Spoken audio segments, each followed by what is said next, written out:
Yes. Hello, BLOO. Thank you for coming in and welcome to Late Night with Kitchen.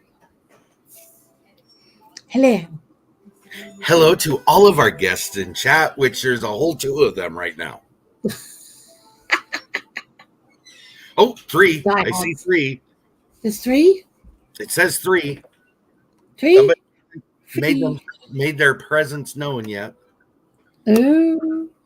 All right, let's go ahead and get there. How's that sound? Okay, here we go.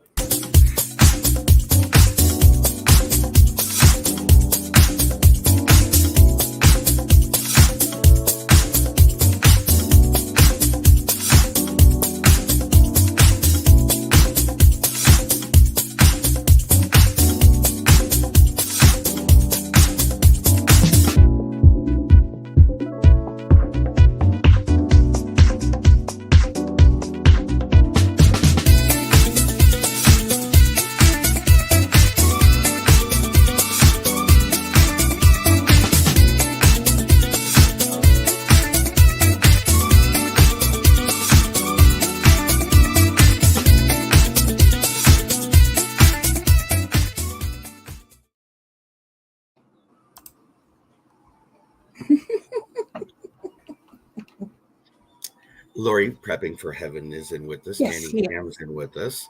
Dark Lord Menet is in with us. And Miss Teresa Jukiewicz is in with us. Yay. Hello, Josh at Skinner Farms. Thank you for coming in. Hello. What? So, I don't know if I'm allowed to talk about this. If it's what I think it is, no, not yet. Hold on. I don't know. Okay. Me and BLOO got into, and Leanne, Mennonite Farmhouse, is in with us. Hello. She is. Hello. Me and BLOO got into a conversation the other day. Mm-hmm. Well, about a week ago now, something like that. And we were talking about, I specifically asked her if she'd ever seen a specific cereal. And I'll bring it up so everybody can see.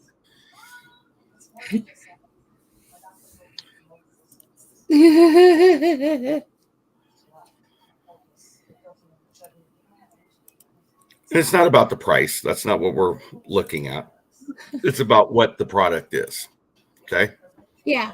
So the product is Blueberry Crunch, Frankenberry, Count Chocula, and then Halloween Crunch is another one that was out as well. Yeah. And so as we went through the conversation, I was just devastated when she told me, "What did you tell me?" I said it's listed in this country as unsuitable for consumption. I was floored. Yeah. I don't know if I was as much floored as I was devastated at the same time.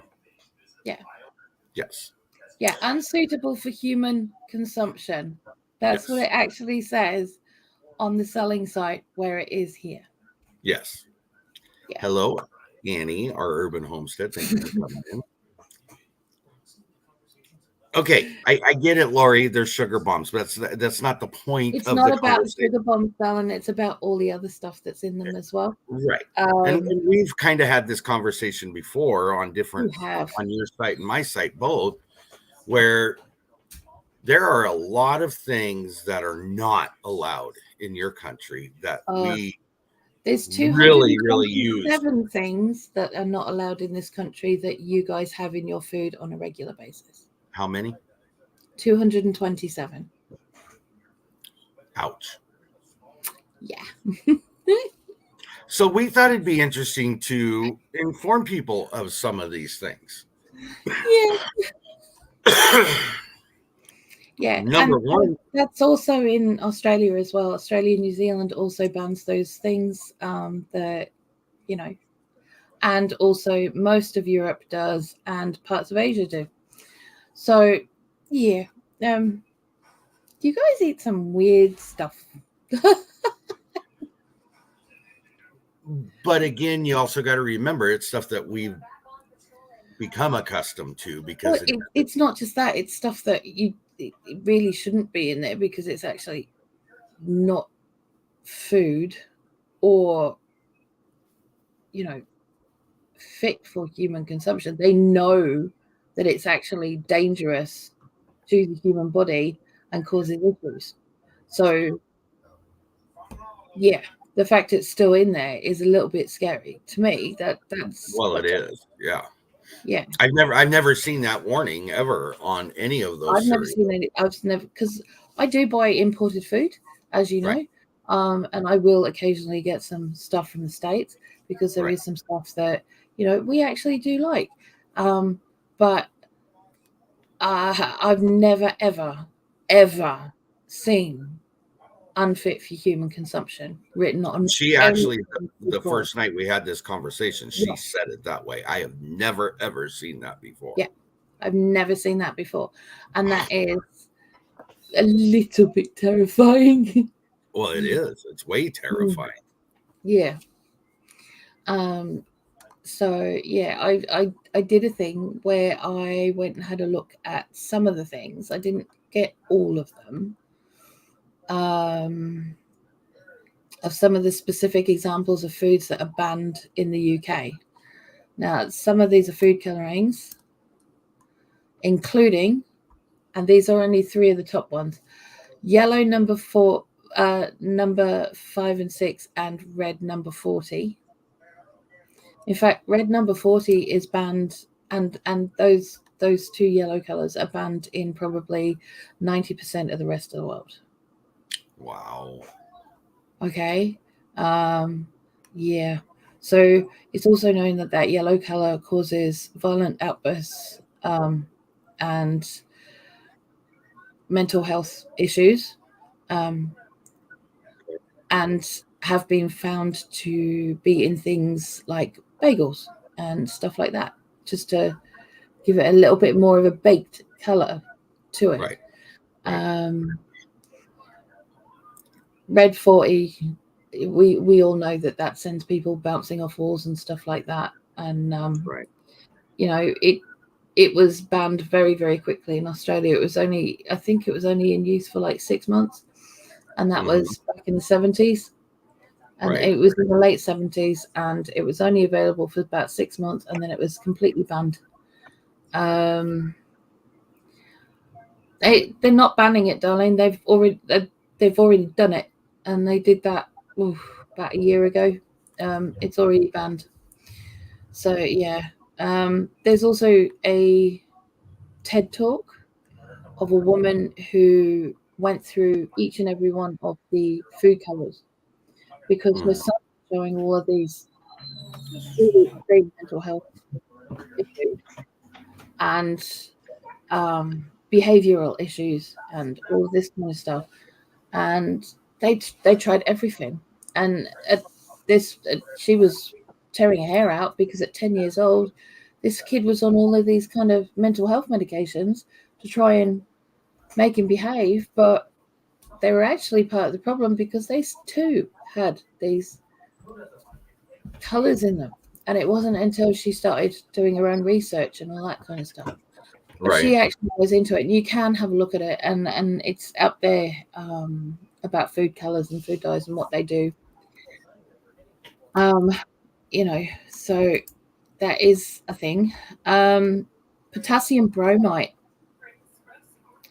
That's another one that's banned over here and in the rest of the world. I mean, as far as I know, potassium bromide was fed to prisoners to in male prison to oh, I gotta mute this. Sorry, I have to take this phone call. Go ahead and continue. Yeah, so potassium bromide was fed to men in prisons to stop them from being I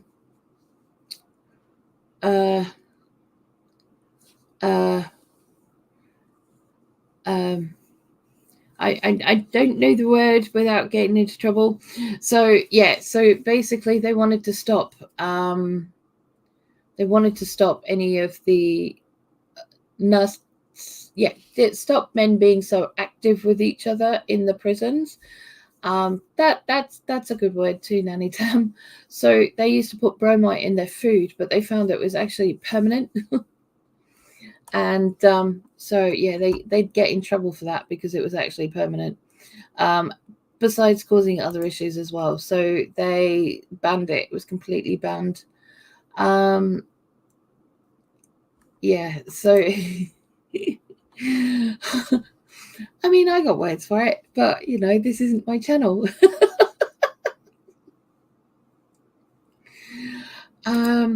So yeah, then Sudan dies. I'm not quite sure what they are. I haven't really looked into them much, but that's another thing that you guys have in yours. I can quickly have a look.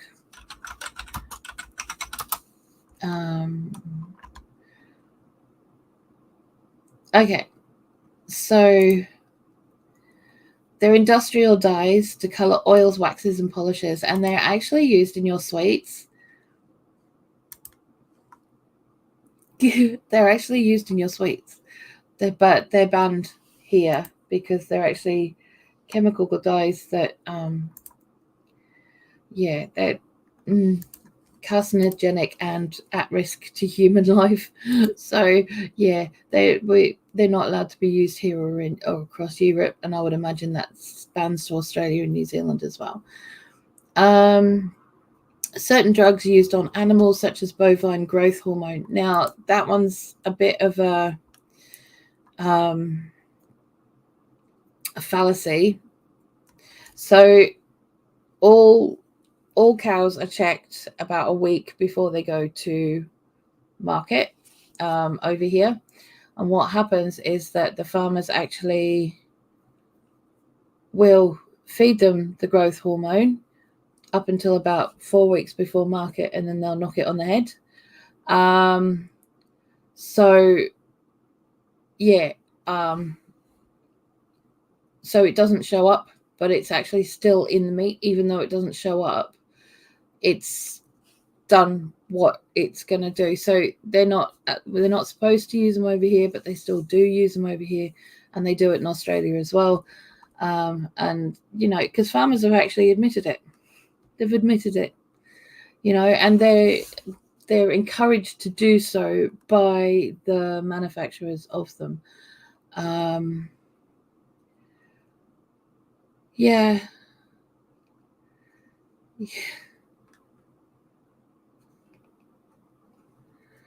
Saltpeter is used in is actually used in and has been used in and is still used to this day in preserving meat in charcuterie.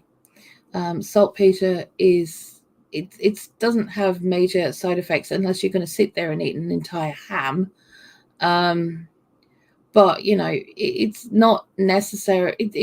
If you buy ham or bacon or anything like that that's actually been wind dried, or you know, you probably will find saltpeter in it, or pickling salt, which is, you know, there's different names for it, but yeah, it's used in charcuterie.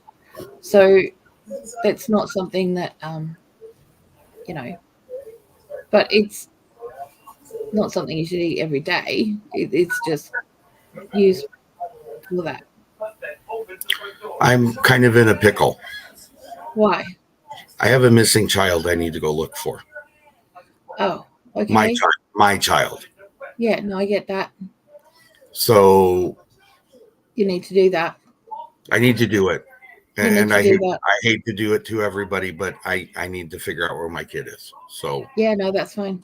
You go do what you have to do. I'm sorry. Do you want to stay on and try to do what you can, or would you rather just call it and we'll pick up next week? This is your channel. Okay. We'll do it next week. Thank you. I understand that. All right. Okay. Sorry, guys. Right. I got to do this, so I'll talk to you later. I'll call you later. Okay. Okay. Take Bye. care. Right, thanks, bye. guys. Bye.